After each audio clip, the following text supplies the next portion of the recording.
The first knock was soft. The second one is harder. By the third, it rattled the hinges. She sat up, heart hammering. No one came to her cabin this late, not unless something had gone wrong. She slipped her feet into boots, pulled her robe tight, and went to the door.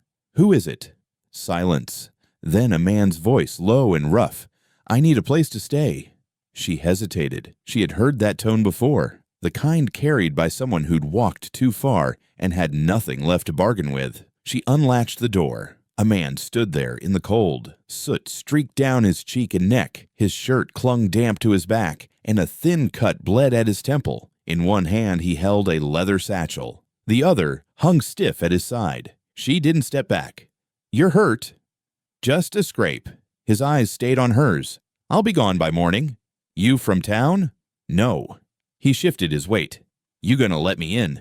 She studied him a moment longer. His boots were caked with mud the color of the riverbank after a storm. The smell of smoke clung to him. She opened the door wider. "Sit," she said, nodding toward the chair by the table. He stepped in without thanking her, set the satchel down by his feet. The chair creaked under his weight. She moved to the stove, poked the embers until they sparked. "You want water?" "Later." Her eyes kept returning to the satchel. "What's in there?" "Tools." She didn't believe him, but she didn't push. She brought him a cloth for his head. He pressed it to the cut without flinching. "You live alone?" he asked.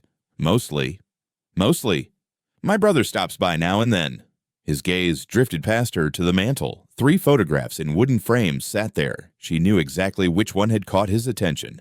The one in the center, a young girl, hair tied back with a ribbon, smiling in a way that belonged to a time before certain things happened. "How old?" he asked. "She was 10 in that picture." "Was."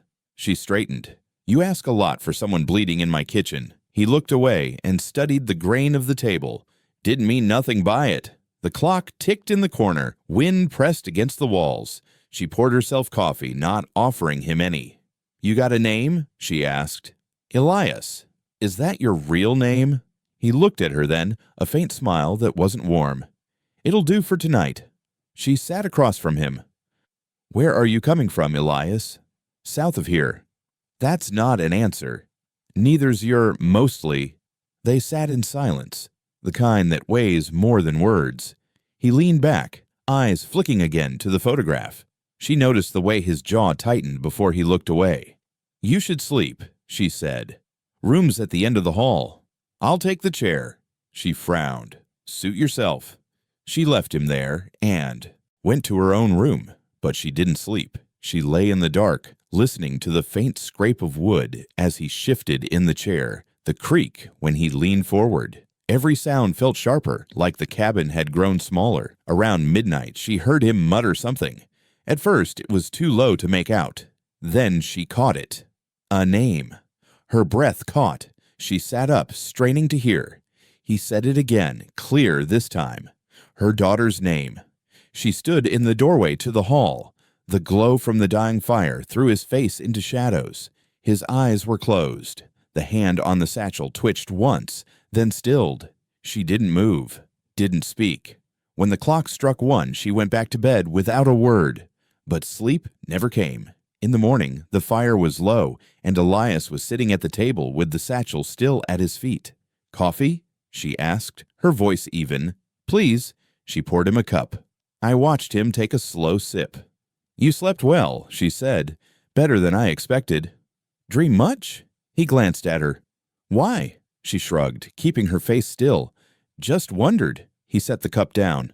"Don't remember." She didn't believe him. She didn't ask again. The morning light was thin through the windows, touching the edges of the photograph on the mantel. She noticed he didn't look at it this time, and somehow that unsettled her more. Chapter 2. The name. She woke to the sound of his voice, low, uneven, like words were being pulled out of him in pieces. For a moment she thought he was speaking to her, but his head was tilted down, eyes shut, lips moving against the dark. The fire in the stove had burned low. Shadows swayed on the walls. She pushed the blanket aside and stepped into the hall, her feet silent on the worn boards. He was still in the chair, the satchel by his feet, one arm hanging over the side. His mouth moved again. She leaned closer, a name. Her breath locked in her chest. It was hers. Her daughter's name. He whispered it again, slower this time. The sound of it from his mouth made her stomach turn. She stood just behind the table, close enough to see the way his chest rose and fell. She spoke his name. Elias. No response. Elias. His head shifted, but his eyes stayed closed. She thought of shaking him, of forcing him to open his eyes and explain himself, but the sight of his hand tightening on the satchel stopped her. "What do you know?" she whispered. He breathed out hard, muttered something else, too fast to catch, then went still. She backed away, step by step, until she was in her doorway again. She sat on the edge of her bed, staring into the dark, every nerve on edge. When the first pale light slid through the curtains, she returned to the kitchen. He was awake, leaning forward with his elbows on his knees. "You were talking in your sleep," she said. He didn't look up. "Was I?" "You said a name." "What name?" She waited, but he didn't meet her eyes. "You know what name," she said. "I talk in my sleep sometimes. Doesn't mean anything." Her jaw tightened. "It means something to me." Finally, he looked at her. "Then maybe you should tell me why." She stepped closer, resting her hand on the back of a chair. "She's been gone for 5 years." His expression didn't change. "Run off. Taken." A beat of silence. "You think I had something to do with it?" he asked. "I don't know yet." He leaned back, the chair legs scraping against the floor. "You want me gone? Say the word." "I didn't say that." "Then what are we doing?" She didn't answer. She poured coffee into 2 mugs and set one in front of him. He watched her hands as she did it, like he was weighing the distance between them. "Do you travel much?" she asked. "Enough." "Have you ever been here before?" He sipped his coffee. "No." "Liar." He didn't flinch. "Careful." She felt the heat of her own words, but she didn't take them back. "You're bleeding again," she said instead. He touched his temple, glanced at the blood on his fingers, then wiped it on his sleeve. "Not the first time." "Are you in trouble?" "Everyone's in trouble," he said. They drank in silence. The fire popped once on the stove. "Are you going somewhere after this?" she asked. "Depends." "On what?" He looked toward the mantel again, toward the photograph in the center. "On whether you want answers or not." Her grip on the mug tightened. "You have them. Some. You'll give them to me, if you're ready to hear them." She thought about the years spent not knowing, the half-truths from the sheriff, the quiet that had settled over the house like dust. "Not here," he said. "Why not?" "Because walls listen." She set the mug down harder than she meant to. "And you think I should trust you?" "I think you already do," he said. She turned away, staring at the stove, at the thin curl of smoke rising from it. He was right, and she hated that. He stood, picking up the satchel. "We'll talk later." "You're not leaving." "I'm not," he said, and walked past her toward the door. She followed him outside. The air was cold, the kind that bit through layers. He looked toward the tree line, scanning it like he expected someone to be there. "Who are you, Elias?" she asked. He didn't answer. "I just started walking." She stood in the yard until he was gone from sight, the sound of his boots fading into the frost. Then she went back inside and closed the door. The photograph was still on the mantel, but now it felt heavier somehow. She touched the frame, her fingers cold. Whatever he knew, she would find out, even if it meant following him into the dark. Chapter 3. The fire. The sun was barely over the ridge when she found him in the kitchen. He was at the stove, pouring water into a dented pot, moving like he'd been there 100 mornings before. The satchel sat on the table, closed but close enough for him to reach without looking. "You were gone," she said. "Walked the edge of the property." He didn't turn around. "You didn't ask." "You were sleeping." She stepped closer. "You said her name." He set the pot down, finally meeting her eyes. "Maybe I did." "Why?" He shrugged. "Heard it somewhere in town." Her grip tightened on the back of the chair. "When?" "Don't remember." "That's not good enough." He leaned against the counter. "That's all you're getting right now." Her voice sharpened. "Don't play with me." "I'm not," he said, calm in a way that made her angrier. "You expect me to believe it's just a name you happened to hear?" His jaw worked. "You asked." I answered. She took a step toward him. "Where in town?" His gaze flicked to the window. "The blacksmith shop on Main. Someone came in. Said it." Her stomach turned. "And you didn't think to ask who they meant?" "It didn't seem like my business at the time." "Now it is." He pushed away from the counter. Maybe you're just looking to hang something on me. You could tell me the truth. I am. The silence stretched between them. The only sound was the faint crack of cooling metal from the stove. He broke it first. You keep this fire going all winter. Her brows knit. Why? You've got good wood. Burned steady. That's what you want to talk about? He sat at the table. I talk about what matters. Her name matters. Not if you're too wound up to listen. She took a slow breath, trying not to slam her hands on the table. You know something. He sipped from the mug he'd poured. Maybe. Then tell me. Not yet. Her eyes narrowed. You think you're in control here. I know I am. She hated the certainty in his voice. He nodded toward the woodpile visible through the window. You split all that yourself? Mostly. You're stubborn. I've had to be. That's good. She stared at him, not sure if it was a compliment or a warning. Do you burn oak or pine? He asked. Mix. Smart. Pine catches quickly. Oak holds the heat. You really think we're going to sit here and talk about firewood? His eyes met hers over the rim of his mug. Fire keeps you alive. Same as the truth. But truth burns slower. Longer. Her pulse thudded in her ears. You talk in riddles, Elias. I talk the way I need to. Because you're hiding something. He smiled faintly. Everyone's hiding something. She didn't answer. She moved to the stove, stirred the pot just to have her back to him. You gonna throw me out? He asked. Not yet. Then we've got time. For what? For you to decide what you're willing to hear. Her hand stilled on the spoon. And if I decide I want it all, then we'll start a bigger fire. She turned to face him, but he was already standing, pulling on his coat. Where are you going now? Town. You said you didn't want to be seen. I don't, but sometimes you have to walk into the smoke to find what's burning. She stepped into his path.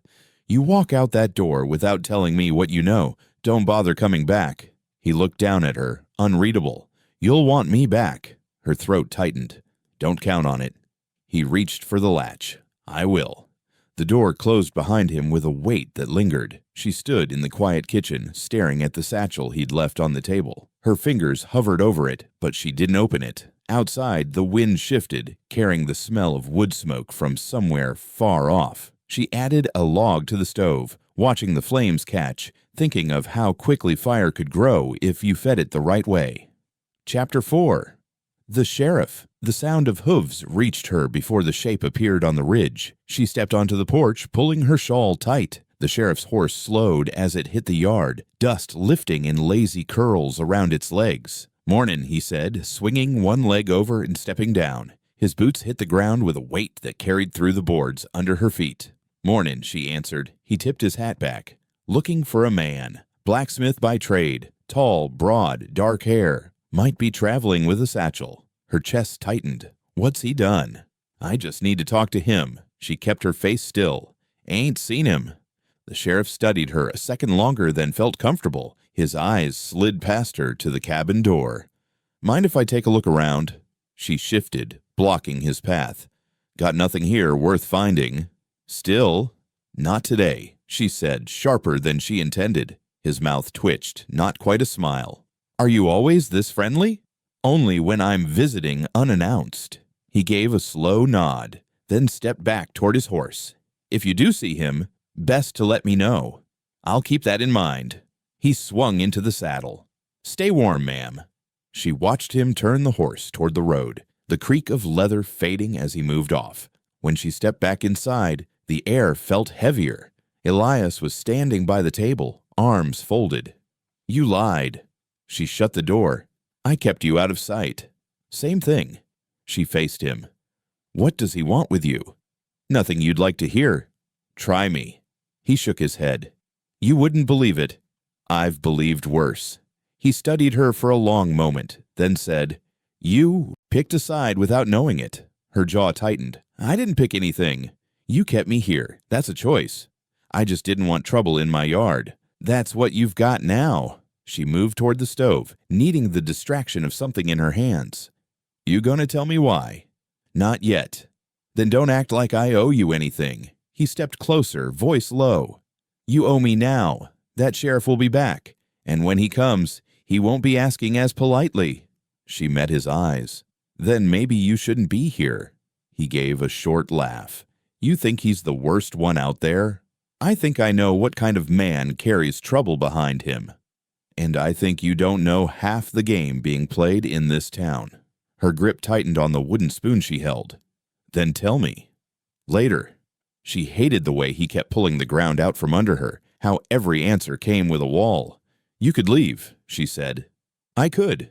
But you won't. No. The silence between them felt like it could snap. He glanced toward the window. You split that wood yourself? She exhaled hard. You already asked me that.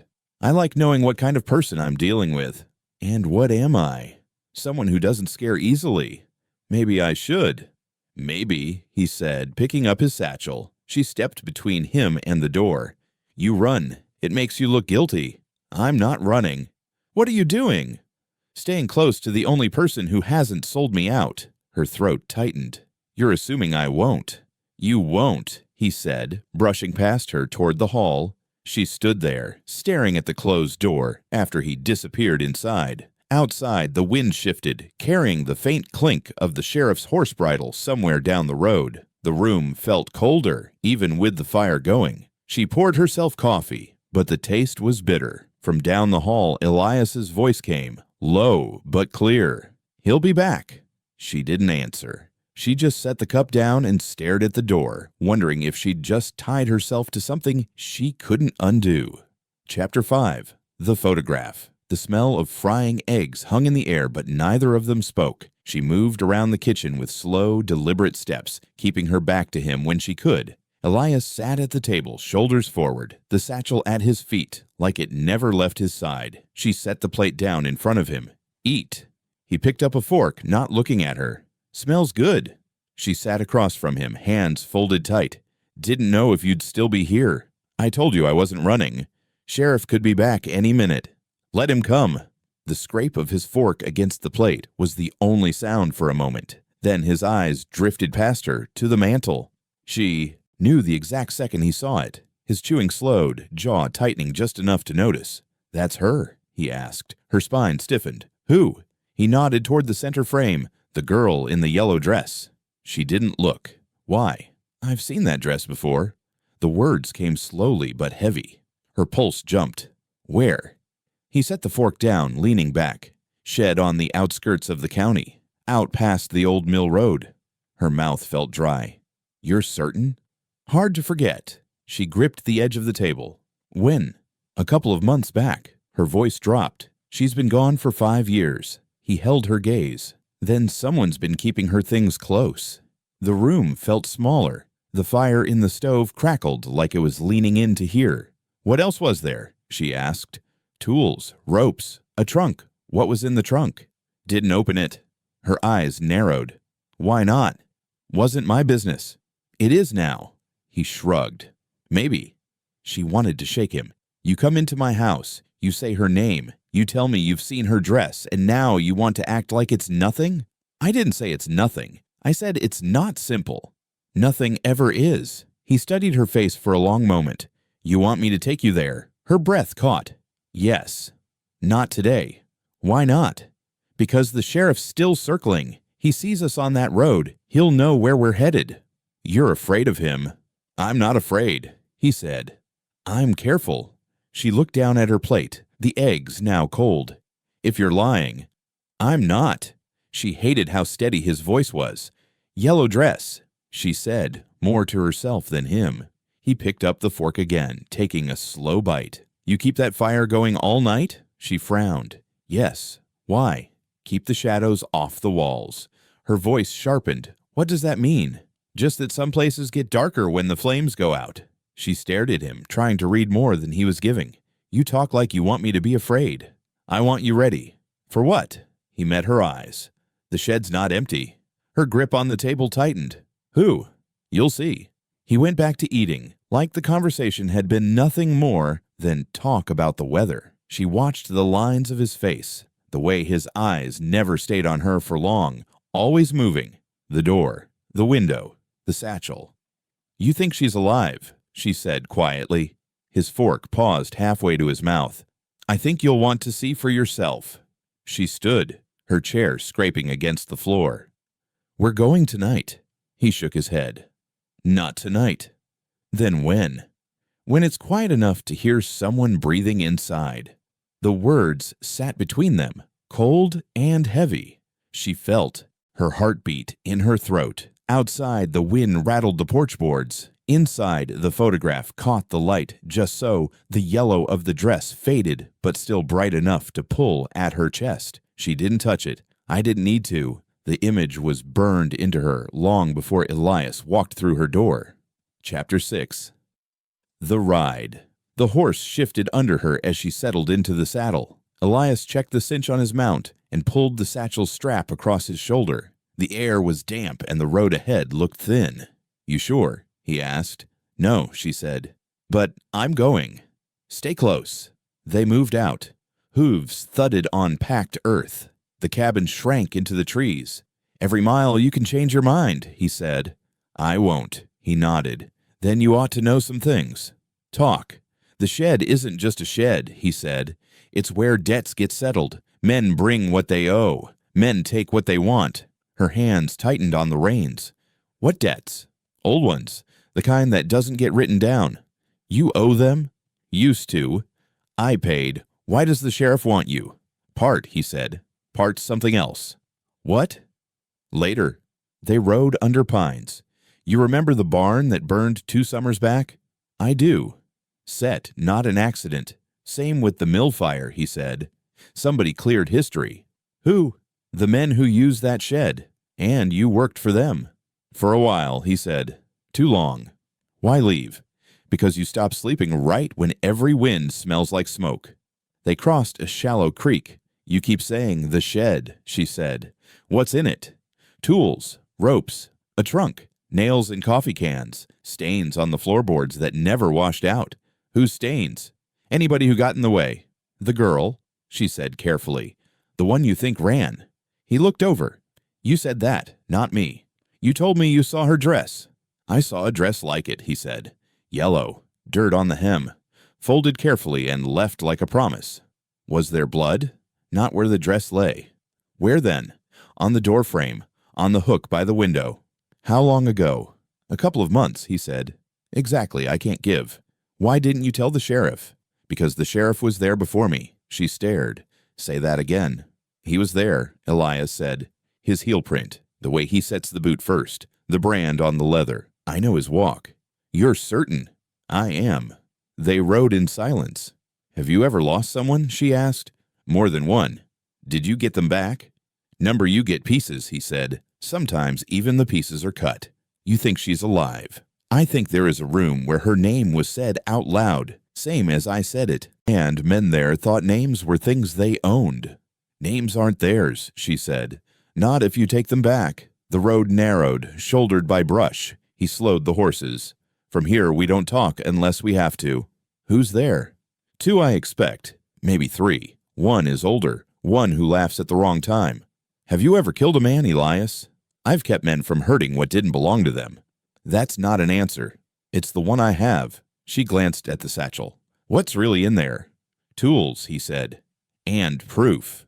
"Proof of what?" "That the sheriff belongs to somebody else." "Whose?" "You'll see when we open the trunk." "I'm not opening anything unless you tell me first." "Do you want the truth or the story they feed at church suppers?" "I want the truth." "Then you'll open it." They came to a fork. He steered left. "You know this road too well," she said. "I walked it once without a horse." "Why?" "To be sure no one heard me breathing." She listened for any sound that didn't belong. The wind carried a tang of coal smoke. "We're close," he said. "Feels wrong," she answered. "It should." They slipped through a break in the fence and followed a thin track cut by wagon wheels long gone. "You can still turn back," he said again. "I said I won't." "You're stubborn." "You warned me before." "It's not a warning. It's a measure," he said. "If you walk into a place that keeps secrets, be heavier than the silence." The land dipped, then rose. When they crested the rise, he stopped the horses with a hand. Below, half hidden by scrub and a fallen cottonwood, squatted a low building with a roof of tin and tar. From the ridge, she saw boards nailed across a window and the dark line under the door where years of dirt had gathered like a shadow that refused to move. "That's it," he said. "I thought it would look worse." "It looks like nothing," he said. "That's worse. Anyone inside?" He listened. He did not answer at once. No voices. But wait. For what? For the kind of quiet that means someone's holding their breath. They waited. The quiet deepened. He slid from the saddle, tied the reins to a branch, and helped her down. His hand was warm, rough, and human. "We go on foot," he said, "one step at a time. And if they're in there, then we find what they think belongs to them," he said, "and we take it back." They moved down the slope. At the clearing's edge, he stopped her with a hand and pointed to the ground by the door. She saw the prints then, half moons from a boot heel dragging, fresh enough to hold the shape, fresh enough to say they were not alone. Chapter 7. The Shed. The tin roof rattled under the push of wind as they crossed the clearing. She'd leaned to one side, boards warped and dark with rot. Nails stuck out like broken teeth. Elias stopped at the door. "Stay close." She stepped up beside him, breathing in the smell. Damp earth, rust, something older. He pulled the latch. The wood groaned like it hadn't been opened in weeks. Inside, the air was heavier. Dust hung in slow spirals. A shaft of gray light slipped through a gap in the wall, catching on something in the corner. She stepped in. The floor flexed under her boots. Scraps of fabric lay in a pile near the wall, frayed, dirty, the colors faded to ghosts. Her eyes caught on one piece, pale yellow. She crouched, lifting it between her fingers. The texture was wrong for work clothes. Software fine. She didn't have to think hard to see it whole again, smoothed over her daughter's shoulders. Her voice was tight. "Where did this come from?" Elias didn't answer. She looked back at him. "You brought me here for this?" He motioned toward the far wall. She followed his eyes. An old locket lay in the dust, chain tangled, the clasp rusted shut. She picked it up. It was cold, as if it had been waiting. She tried the clasp. It resisted, then gave in with a snap. Inside, the glass was cracked, but behind it was a photograph so faded the face was almost gone. She thought she saw a ribbon, dark hair. Her stomach twisted.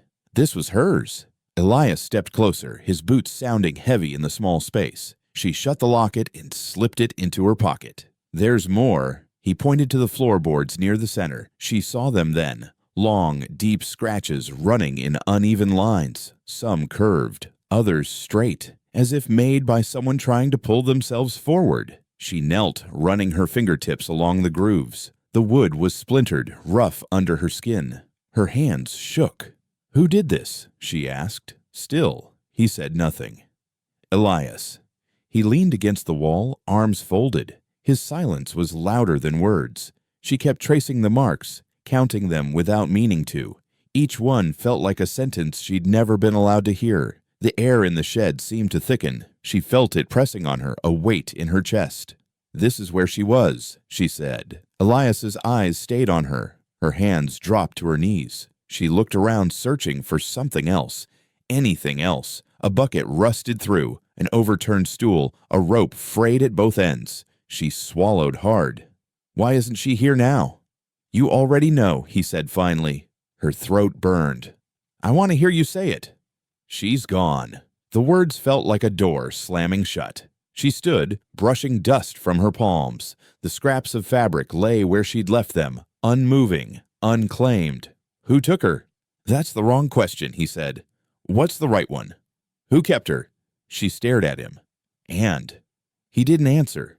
The wind pushed through the gaps in the boards, carrying a faint sound from outside, the creak of a branch, or maybe something heavier. She glanced toward the door. "Are we alone?" she asked. For now, Elias said. She took one last look at the yellow scrap before stepping outside. The air felt colder, sharper, as if it knew what she'd seen. Elias followed, pulling the door shut behind them. The clearing seemed the same as before, but it wasn't. Not to her. The shed sat hunched in its place, holding what it held, keeping what it kept. They walked back to the horses without speaking.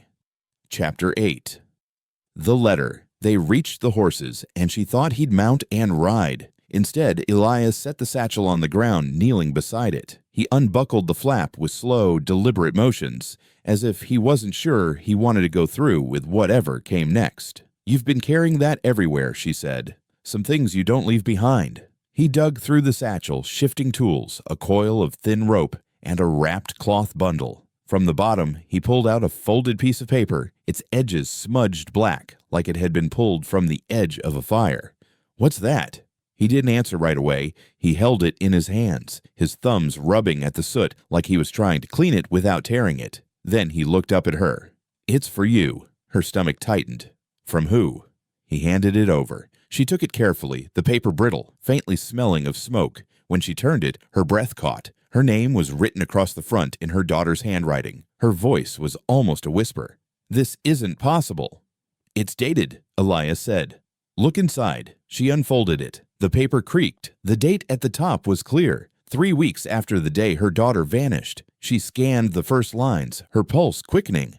"Mama, I can't stay here much longer. They're watching. I hear them outside at night. Don't let them see the well. Don't ever tell them you know." The writing grew shaky near the bottom, letters tilting, the ink blotting in places. "I'll try to send another, but if I can't, you know I love you. Don't come alone." She read it twice, her fingers trembling. "Where did you get this?" "In town," Elias said. "It was left under the door at the forge." "When?"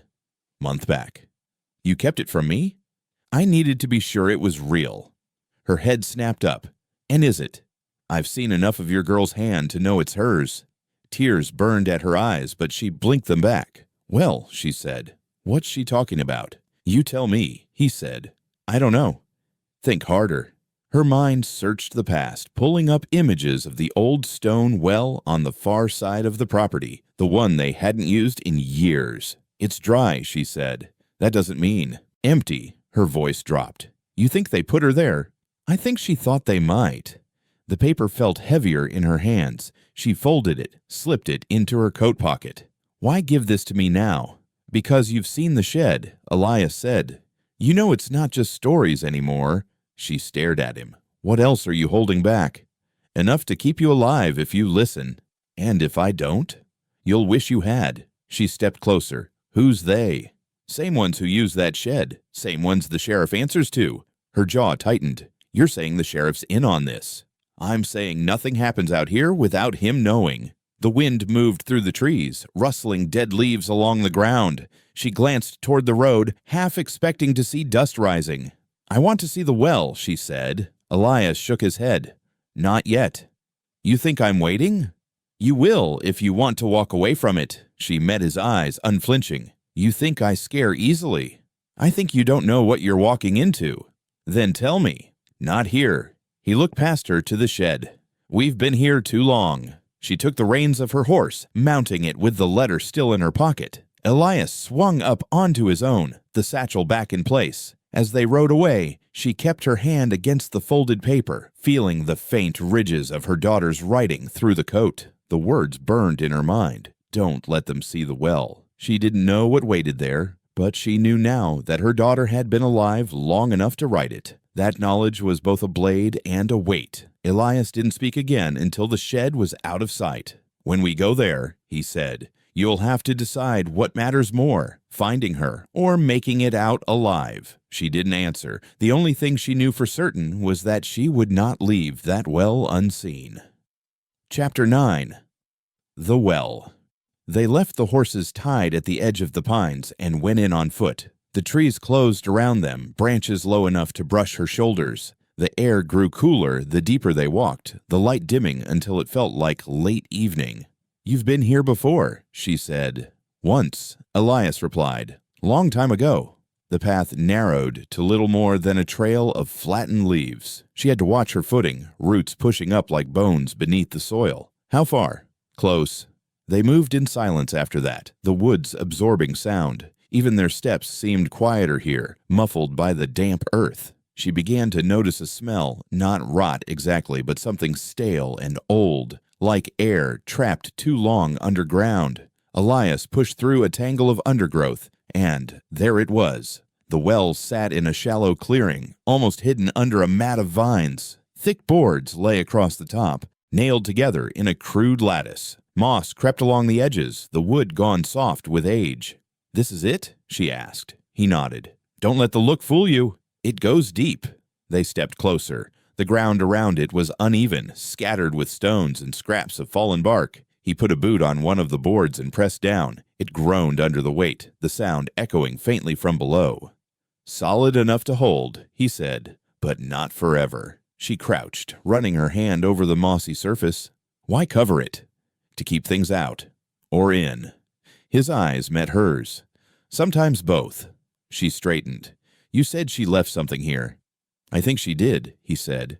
"And I think she meant for you to find it." Her chest tightened. "What is it?" "Something that can't stay buried." The wind shifted, threading down through the gaps in the boards. It carried a sound. Faint, hollow, almost like breathing. She stepped back. "What's down there?" "Could be nothing," Elias said. "Could be the truth." She scanned the clearing. "Does anyone else know about this?" "Not many. And the ones who do won't talk. Because of them." "Because of what's in there," he corrected. She circled the well slowly, noting the way the vines had been cut in places, as if someone had cleared them not long ago. "You've been here since she disappeared," she said. He didn't answer. "You have." "I came once," he said finally. "Didn't have the nerve to open it." Her voice was sharp. "But you think I do." "I know you do." She stepped onto the boards. The wood flexed, groaned again. She imagined the drop beneath her feet. Cold stones, darkness swallowing light. "What if it's empty?" she asked. "Then you'll know. And knowing's better than wondering." She stared down at the dark gap between the planks. The wind slid through again, sharper this time, twisting in her gut. "We'll need tools," she said. "I've got what we need," Elias replied. "But once we start, we don't stop." "Why?" "Noise carries." She stepped off the boards, brushing dirt from her hands. "How long will it take?" "Not long, and when we're done, you'll understand why your daughter wrote what she did." Her pulse quickened. "You've seen it?" "I've seen enough to know it's not meant to stay hidden." The thought of the letter in her pocket made her throat dry. She looked around the clearing again. No birds sang here. The air felt held in place. "Tomorrow," she said. Elias's brow furrowed. "Tomorrow? I need to be ready." "You won't be." "Maybe not, but I will be here." He studied her for a long moment, then nodded. First light. They turned back toward the path. She didn't look over her shoulder, but she could feel the well behind her, waiting, breathing, holding, whatever it had been given. Chapter 10. The Badge. At first light, they returned to the clearing. Mist clung low to the ground, the air cool enough to sting her lungs when she breathed too quickly. The boards over the well looked the same as yesterday, but now she knew what waited beneath them. Elias dropped the satchel beside the mossy stones. He pulled out a crowbar, the metal dark with use. "Once we start," he said, "don't stop. The noise will carry." She crouched across from him, her palms flat on the damp wood. "Then let's start." He wedged the crowbar under the first plank. The nail shrieked as it came loose. She gripped the edge, yanking until the board tore free, splinters catching under her nails. They set it aside in the grass and went for the next. The smell rose with every board, stale, mineral, touched with something faintly metallic. It wasn't rotten, it was older than rot. 2 more planks came away, the gaps between them showing slices of blackness. She tried not to imagine the drop beneath. "Last one," Elias said. They pried it up together. The sound of the nails giving way echoed down the shaft, swallowed almost instantly by the darkness. He reached into the satchel again, pulling free a coiled rope. "Hold it steady." She braced her boots and took the rope while he looped it around his chest, lowering himself until his boots rested on the inner stones. He leaned in, one hand searching along the wall. Something clinked faintly. Then he grunted. "Got it." He climbed back out, dirt smudging his coat and gloves. In his hands was a small bundle, wrapped in a faded piece of cloth, patterned with tiny stitched flowers. The fabric was worn but intact, tied into a knot like it had been done in a hurry. She took it carefully. The cloth was soft in places, stiff in others, the folds still shaped from years of being hidden. She untied the knot, her fingers working slowly. A sheriff's badge slid into her palm. The metal was dulled, edges pitted with rust, but the 5-point star was still visible. Her stomach turned cold. Sheriff's badge. Elias nodded once. Look at the back. She turned it over. Engraved initials. Shallow but clear. She knew them immediately. The sheriff's own. Her eyes lifted to Elias. This was down there? Wrapped tight in that cloth. Someone wanted it to last. She looked again at the wrapping. It wasn't just any cloth. It was a child's handkerchief. White with a thin yellow border, the same set she'd bought years ago. One for her daughter's pocket, one kept in a drawer. Her throat tightened. She saw it as it had been. Her daughter in the yellow dress, hair tied back, holding the handkerchief in small fingers. The image collided with another, an old-school photograph, where the sheriff bent slightly to be in frame, his hand resting on her daughter's shoulder. She felt the blood in her face drain. He knew her. Elias's tone was flat. More than knowing her. She couldn't pull her eyes from the badge. The rust seemed darker now, as if it had soaked in something more than water. Why hide this here? Because some things you can't keep in plain sight, and some things you want buried where only certain people will look. Her voice was low. You think she put it there? I think she wanted you to find it, and she knew the well was the one place you'd remember. A gust of wind pushed through the trees, and she shivered. She thought of the letter in her pocket, the warning not to let them see the well. This is proof, she said. It's a start, Elias replied. Enough to put questions in the right ears, but not enough to finish it. She folded the badge back into the cloth, the yellow border disappearing into white. She felt the tremor in her hands as she tucked it inside her coat. I'll finish it. He gave her a long look. You'd better understand what that means. I do. They worked in silence to replace the boards. Each nail they pushed back into the soft wood felt like a thin attempt to erase what they'd found, but the weight in her pocket said it couldn't be undone. When the last plank was set, they stood at the edge, looking down one last time at the darkness. Elias broke the quiet. Now you see why he came asking about me first. She thought back to the sheriff's easy smile in her yard, the way his eyes had slid past her toward the cabin. It wasn't Elias he'd been measuring. It had been her. They left the clearing, moving quickly through the trees. She didn't look back until the well was out of sight. When she did, the boards looked undisturbed, the moss still soft along their edges, but she knew what was under them, and she knew whose hands had held that badge last. By the time they reached the horses, she'd made up her mind. The sheriff would see her again, but not the way he expected. Chapter 11. The Choice. The ride back to the cabin was silent. The woods thinned, opening to the bare stretch of yard, the roofline leaning against a gray sky. Elias dismounted first, tying his horse to the post. She followed, the badge heavy in her pocket, the cloth wrapping still faintly warm from her hand. Inside, the cabin smelled faintly of smoke and cold air. She set her coat on the hook, keeping the badge close. Elias dropped his satchel on the table but didn't open it. You've got two choices, he said. She looked at him. Go on. You can leave tonight. Take what you can carry. Get out past the ridge before daylight. And the other? Stay and face what's coming. Her jaw tightened. What's coming? They know we were at the well, he said. Might not know what we found, but they'll guess. You mean the sheriff? I mean the sheriff and the men who ride with him. She moved to the stove, adding a log, letting the fire flare. If I leave, they'll come after me. They might, or they might not bother once they've cleared what's left here. Her eyes flicked toward the window. And if I stay, you'll have to lie like I did. His voice was low now, carrying a weight that made her chest tighten. Lie about what? Everything, he said. Where you've been, what you've seen, who you've spoken to. She turned from the stove, meeting his gaze. I'm not good at lying. You'll have to be better than good. The wind shifted outside, carrying a faint sound. Hooves, more than one. She moved to the window, pulling the curtain just enough to see. Figures on horseback, still a ways off, but moving steady toward the cabin. They're here, she said. Elias stepped beside her, looking past her shoulder. Not yet, but soon enough. Her pulse thudded in her ears. We can leave now.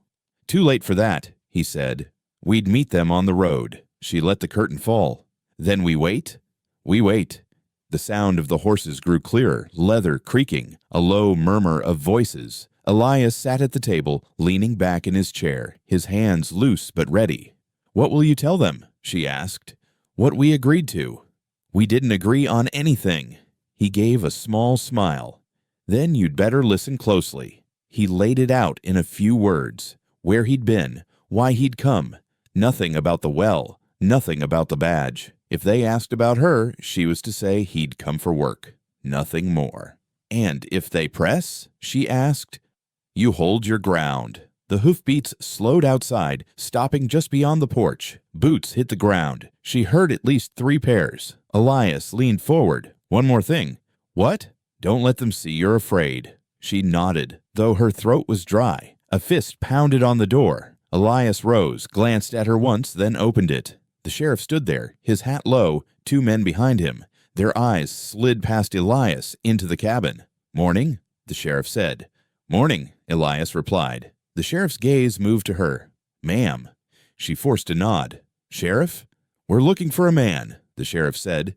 Blacksmith. Carries a satchel. Elias's voice was steady. Can't help you there. The sheriff stepped inside without asking. His boots left small, damp prints on the floor. One of the men behind him walked to the mantel, looking at the photographs. You've been here long? The sheriff asked. Couple days, she said, keeping her eyes on his face. See anything unusual? No. The sheriff studied her a moment, then looked at Elias. You? Elias shook his head. Nothing worth mentioning. The sheriff's mouth curved, not quite a smile. If you do, you'll let me know. She nodded once. Of course. He tipped his hat, turned, and walked out.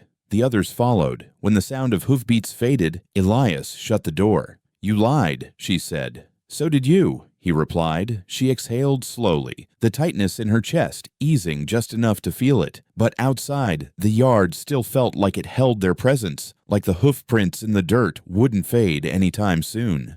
Chapter 12. The Reckoning. The pale light before dawn cast everything in shades of gray, the kind of light that blurred edges and made the world feel thinner, more breakable. She stood in the open doorway of the cabin, the cold air pressing in, the badge in her hand wrapped tight in its yellow-edged handkerchief. The metal inside was ice cold, heavy enough to weigh down her palm. She kept her fingers closed around it, feeling the ridges and rust under the cloth, as if holding it tighter could keep the truth from slipping away. Behind her, Elias was at the table, cinching the strap of his satchel. He'd been ready since before the first streak of light hit the hills. He glanced at her, then back to the road stretching into the mist. They'll be here before the sun's up, he said. She didn't answer. Her eyes stayed on the pale strip of road where shapes were starting to form in the haze. 3 riders emerged, slow but steady, their silhouettes breaking the stillness. The sheriff rode in front, his shoulders set and his hat pulled low.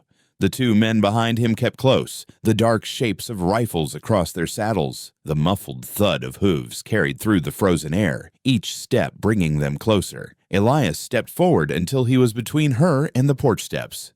You don't speak unless you have to, he said quietly. She closed her fingers tighter around the badge, hiding it from sight. The sheriff pulled up at the bottom of the steps, his gaze lifted to the doorway. Morning, he said, voice smooth as worn leather. She didn't move. Elias answered for her. You're early.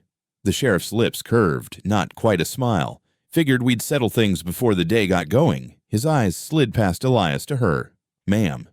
Sheriff, she said, her voice even. You've been keeping company with a man we've got questions for, the sheriff said, his gaze shifting back to Elias. Elias didn't blink.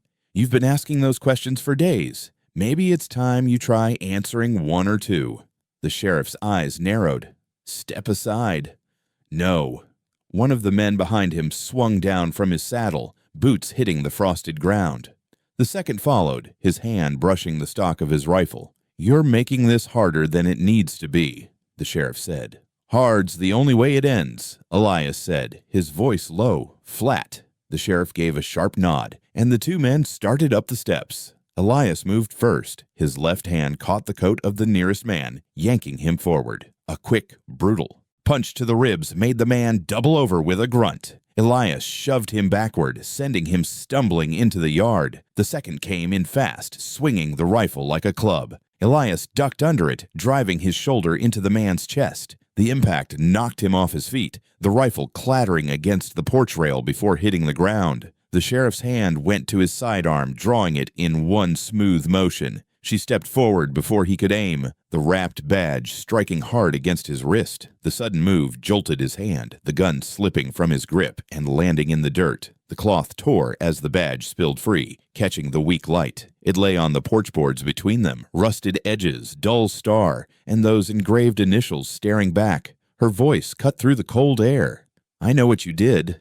The sheriff's eyes flicked from her to Elias, then back again. His jaw worked, but nothing came out. Elias stepped closer, his boot nudging the gun farther out of reach. "It's over," he said. The sheriff's gaze darted to his men, one still gasping in the yard, the other pushing himself up to his knees. "You don't know what you're stepping into," the sheriff said, his tone quieter now. "I know enough," she said.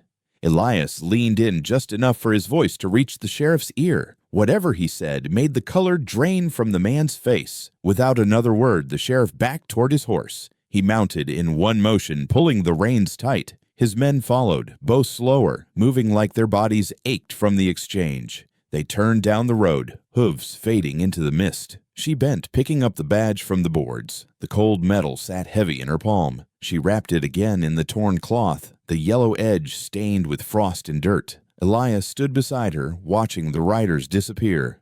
"It's done," he said. She shook her head. Number it started. They stepped back inside. The cabin felt warmer than before, though she couldn't shake the sense that the air still carried the echo of hoofbeats. She set the badge on the mantel beside the photograph of her daughter, the two of them side by side, one a memory, one a weapon. For the first time in years, she didn't turn her eyes away. Her daughter's story was no longer theirs to bury. It was hers to bring into the light, no matter what it cost. Chapter 13. The Ride Back. The frost was still on the grass when she stepped onto the porch.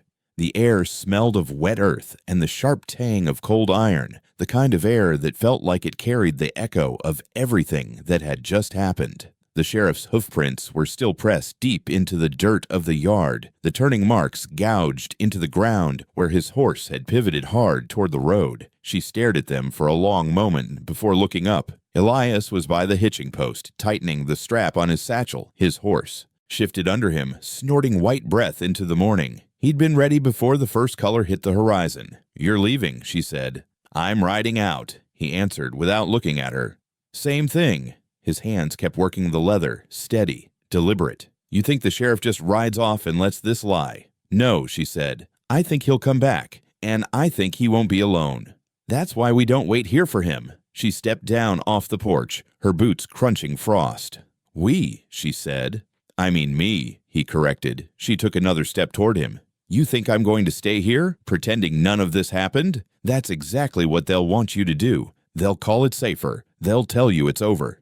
And you think it's not?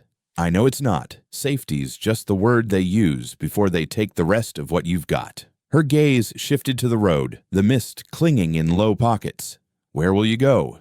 "There's a man 2 towns over, owes me more than he'll ever pay back. He's got papers, names, dates, ledgers, things people don't want to see the light of day. Could be enough to burn the whole thing down." "You're sure you can trust him?" "I'm sure I can't trust anyone else." She stopped in front of him. "Then I'm coming." He shook his head. "Not this time." "Why not?" "Because someone has to hold the line here." She thought of the badge in its yellow-edged cloth on the mantel, the photograph beside it, the fire still smoldering in the stove. She knew he was right. "You think they'll come for it?" "I know they will." "Then I'll be ready." He studied her face for a long moment before giving a slow nod. "You keep the door bolted. You don't open it unless you know exactly who's on the other side. And if you don't know, you speak through the wood." "I'm not a child, Elias." "No," he said, stepping back.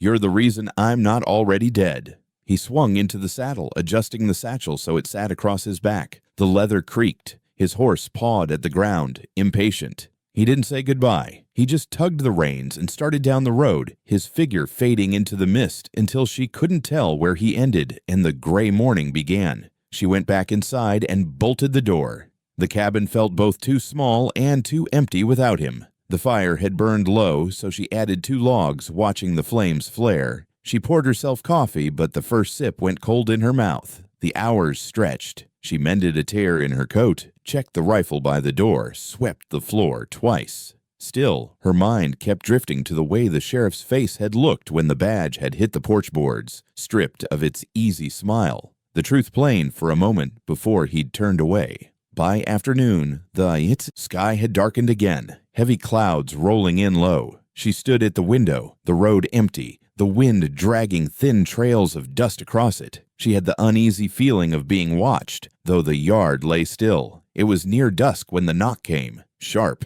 deliberate. Once, then again, her hand went to the rifle. "Who is it?" she called, keeping her voice even.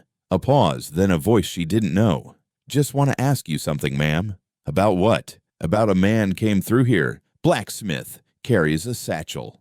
She gripped the rifle tighter. "Don't know anyone like that." Silence. Then the sound of footsteps moving away. She waited, listening to the crunch of boots on frost until it faded. Peeking through the curtain, she saw him, a tall man in a dark coat, one of the sheriffs from that morning. He swung into his saddle and rode toward the ridge without looking back. She let the curtain fall. The fire had burned low again, and she stoked it, the crack of dry wood sharp in the quiet. Night came fast. She kept the lamps low, the badge on the mantel, the rifle close. Every creak of the cabin made her glance toward the door. Somewhere beyond the trees, the sheriff was planning his next step. She knew the badge was more than proof now. It was bait. She stood before the mantel, staring at it in the flicker of the fire. A promise, a warning, a weight she would carry until the end, whether Elias came back or not.